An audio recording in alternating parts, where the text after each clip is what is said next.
ipungue kokote kwa kazi ya Mungu. Yaani unaiabudu kama nini?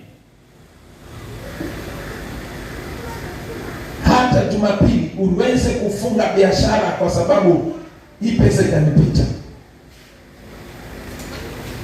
Sasa hapo ndio inafikia kwamba umeifanya kuwa kama Mungu kando.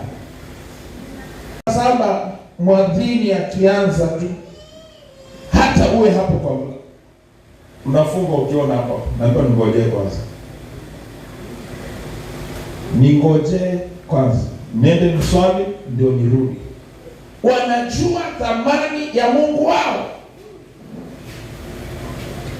Lakini kwa kweli leo ni Kristo gani atafunga kazi yake asubuhi, biashara yake, akuje ati aombe saa 6 saa 7 afunge tena saa 10 ama saa 11, hiyo saa 10 alafu saa 2 tena saa 12 na saa 2?